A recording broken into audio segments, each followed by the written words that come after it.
PSI खोकडी का काय तो जर तपास व्यवस्थित करत नसला, परळीवाल्याचा ऐकून दबाव आणणार असला तर मुख्यमंत्र्यांना आम्हालाही त्यांच्या कानावरती टाकावं लागणार आहे. कारगळ मुख्यमंत्र्याच्या कानावरती उद्या संध्याकाळपर्यंत 100% टाकलं जाणार आहे. ही शोकांतिका आहे. फडणवीस साहेबांना आम्ही तेच वारंवार सांगतो, तुम्ही 10 दुसरे चांगले सांभाळा, गुंड सांभाळायचं थोडं बंद करा.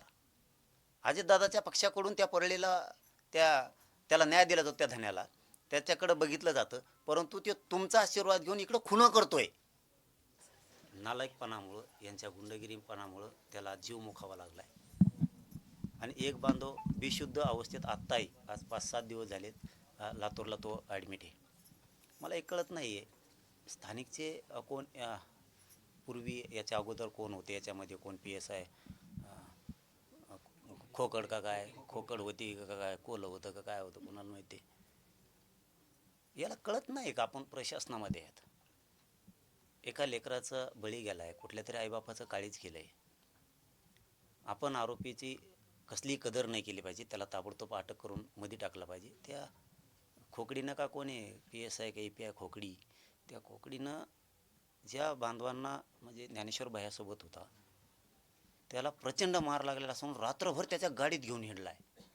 त्याचं कर्तव्य काय होतं? मुख्यमंत्री साहेब तुमच्या काय सांगतंय, कुटुंब काय सांगतोय, आम्ही देवेंद्र फडणवीस साहेब तुमच्या लक्षात येतं आहे का? आणि लक्षात येऊ द्या. परळीचं ऐकून मार लागलेल्या एका बांधवाला हॉस्पिटलला नेण्याऐवजी रात्रभर ती खोकड PSI API तो त्याच्या गाडीत घेऊन हिंडतोय, हॉस्पिटलला नेत नाही आहे. म्हणजे तो मेला पाहिजे. एकतर खून झाला, ज्ञानेश्वर भैयांचा वाकड्यांचा खून झाला, दुसरासुद्धा मेला पाहिजे या उद्देशानं. म्हणजे पाठीमागं साक्षीदार नाही राहायला पाहिजे, प्रत्यक्षदर्शी. हा तर उद्देश नव्हता ना त्या खोकडीचा का कोणचा PSI त्याचा परळीवाल्याचा ऐकून, की पाठीमागं साक्षीदारच उरला नाही पाहिजे. हा ज्ञानेश्वर भैया वाकडे हा तर मेलाच, त्याचा तर मर्डर केलाच, परंतु हा दुसरासुद्धा मेला पाहिजे, म्हणजे साक्षीदारच राहणार नाही. ही सुपारी तर घेतली नव्हती. याची चौकशी मुख्यमंत्री साहेब तातडीनं निलंबित करून होणं खूप गरजेचं आहे. या कुठलं पोलीस स्टेशन इथं आंबेजोगाई ग्रामीणचा कोण PI आहे ना, गृहमंत्र्यांनी याच्याकडे बारकाईनं लक्ष दिलं पाहिजे, की यांनी एवढी मोठी चूक केली, एवढा मोठा अपराध केला आहे पोलीस प्रशासनात राहून, की एकाला मार लागल्याच्या नंतर हॉस्पिटलला नेण्याऐवजी रात्रभर घेऊन येणला. ह्यो 100% याच्यामध्ये दोषी आहे. एक त्यांनी ताबडतोब काळजी घेतली असती तर ज्ञानेश्वर भैयाचा खून पण झाला नसता. त्याच्या निष्काळजीपणामुळं एक बळी गेलाय. आणि याच खोकडीने का काय काय नाव त्याचं, खोकडे, हा नाव बी कुठून ठुलंय कुठून नाही. या खोकडीने आणखीन एक चूक केली मुख्यमंत्री साहेब, की याच्यात 10-15 लोकांनी मारलंय, तो आरोपीला पकडत नाही आणखीन सुद्धा. याच्यात 120 कलम सुद्धा नाही लावलाय, कारण सामूहिक कट होतोय. यांनी कट रचून ज्ञानेश्वर भैयाचा खून केलाय. दुसरा बांधव बेशुद्ध अवस्थेत लातूरला पडू नये याचं कर्तव्य होतं पोलीस अधिकारी म्हणून, की आपण याला तातडीनं संशयतासह सगळ्यांना आरोपींना अटक करणं. तो या भानगडीत पडलेला नाही. 120 कलम त्याच्यामध्ये लावलेला नाही आहे, तोही तातडीनं लावावा. मुख्यमंत्री साहेबांना सुद्धा आमचं म्हणणं आहे, की कुटुंबियांचं म्हणणं आहे, याच्यामध्ये सखोल चौकशी होऊन सगळे आरोपी अटक झाले पाहिजे संशयतासहित. संशयित नाव देऊन कुणीही सुटता कामा नाही.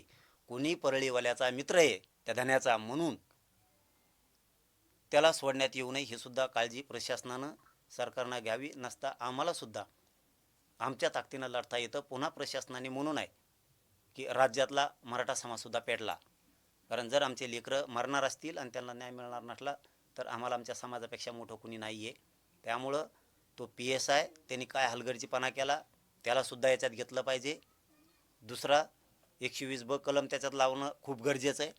आणि आरोपी सगळे हे 15-16पेक्षा जास्त आहेत संशयतासहित, सगळ्यांना अटक करणं गरजेचं आहे. यांना पाठीशी घालू नका, ही कुटुंबियाच्या वतीनं आम्ही सगळ्यांनी मागणी केली.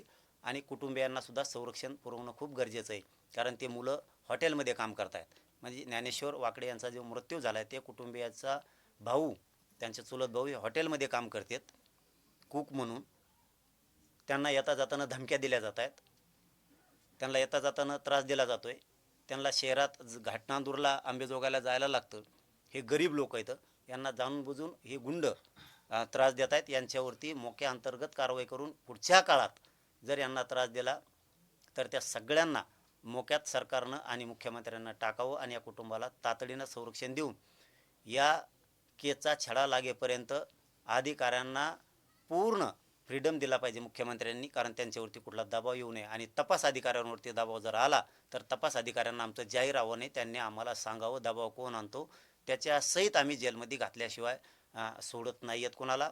ही केस फास्ट ट्रॅक कोर्टामध्ये पण चालवावी, ही सुद्धा या कुटुंबाची मागणी आहे. सरकारी वकीलसुद्धा सरकारच्या वतीनं या कुटुंबियांना देण्यात यावा अशा. आणि याच्याही पलीकडचं कुटुंबियांना सांगतो की तुम्ही तुमच्या ज्या शंका आहेत, समस्या आहेत, त्या बीडच्या SP साहेबांना सांगा. बीडचे SP साहेब कोणाचीही कदर करणार नाहीत.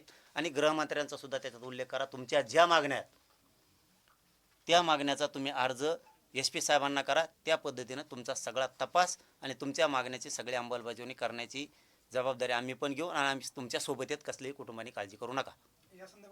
कारण हे जरा मॅटर मला किचकट दिसतंय. जर पोलीस PSI खोकडी का काय तो जर तपास व्यवस्थित करत नसला, परळीवाल्याचा ऐकून दबाव आणणार असला, तर मुख्यमंत्र्यांना आम्हालाही त्यांच्या कानावरती टाकावं लागणार आहे. कारण माझं पहिल्यापासूनचा स्वभाव, इथं नोकऱ्या मिळत नाहीत, कोणाची नोकरी घालायची नाही, पण नोकरी मिळाल्यामुळं जर माझं असेल तर मला जिरवता येतो. आणि मी आत्तापर्यंत खूप जिरवलेले आहेत. त्यामुळं पुढच्या काळात तरी त्याचं ऐकून हे कोण खोकडी खाकडी हे कोण येतं PSI FSI यांनी नीट राहावा. कारण तुमची जबाबदारी गोरगरिबांना न्याय देणं, गोरगरिबावर दहशत निर्माण करणं हे तुमचं काम नाही आहे. आणि तुम्ही ते काम करू नका. पण हे सगळं मुख्यमंत्र्याच्या कानावरती उद्या संध्याकाळपर्यंत 100% टाकलं जाणार आहे. पाटील ते काय, फडणवीस साहेबांना आम्ही तेच वारंवार सांगतो, तुम्ही 10 दुसरे चांगले सांभाळा, गुंड सांभाळायचं थोडं बंद करा. अजितदादाच्या पक्षाकडून त्या परळीला त्याला न्याय दिला जातो, त्या धन्याला त्याच्याकडं बघितलं जातं, परंतु ते तुमचा आशीर्वाद घेऊन इकडं खुनं करतोय. गोरगरिबांच्या लेकरं कसे वाढवायचे, किती पोटाला चिमटा घेऊन आईबापांना ते लेकरं मोठे करावे लागते, ज्याच्या त्याला लेकरं माहीत असतात. फडणवीस साहेब, तुम्ही याची जाणीव ठेवा. अजितदादाच्या पक्षाने सुद्धा जाणीव ठेवली पाहिजे की ह्यो तिकडं पदाचा दुरुपयोग इकडं खुनं करण्यात करतो. बाकीचे मंत्री विकास करण्यासाठी मंत्रिपदं घेत आहेत, आणि हे मंत्रिपदं खुनं जिरवण्यासाठी, गुंडगिरी जिरवण्यासाठी घेत आहेत. जर पोलीस प्रशासन या परळीवाल्याचं ऐकून जर तो खून असून अपघात दाखवत असले आणि PM रिपोर्ट जर सांगत असला की खून आहे, आणि पोलीस प्रशासन म्हणजे ती खोकडी काय आहे तेव्हा जर म्हणत असलं अपघात आहे, तर ही राज्याची फडणवीस साहेब ही तुमची शर्मेनं मान खाली घालण्याचं हे पोलीस प्रशासन चालवते. तुमचं नाव बदनाम होईल असं PSI जर परळीवाल्याचं ऐकून काम करत असला, तुम्ही जरा अजितदादाच्या पक्षानं आणि फडणवीस साहेबांनी जरा बळ द्यायचं थोडं कमी करा. लोक मारतील, मरतील गोरगरिबांचे लोक, आणि लोक सहन करतील तर करतील. एका दिवशी खूप मोठा उद्रेक होईल, हे फडणवीस साहेबांनी समजून घ्यावं. आणि पुढच्या काळात या कुटुंबाला, या वाकडे कुटुंबियाला 100% यांच्या जीवाला धोका आहे. मुख्यमंत्री साहेबांनी तातडीने या कुटुंबाला संरक्षण देणं गरजेचं आहे. आणि त्या PIला सुद्धा जरा तपासात घ्या.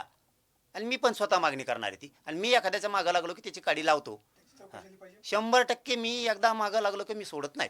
कुटुंबियांनी त्यांना जो त्रास होतोय, ज्या मागण्या आहेत त्या उद्या SP साहेबाला आपल्या बीडच्या सांगा. त्याप्रमाणे तुमच्या मागण्याची सगळी अंमलबजावणी होईल, ती मी मुख्यमंत्र्याला सांगतो. आणि जे आरोपी होते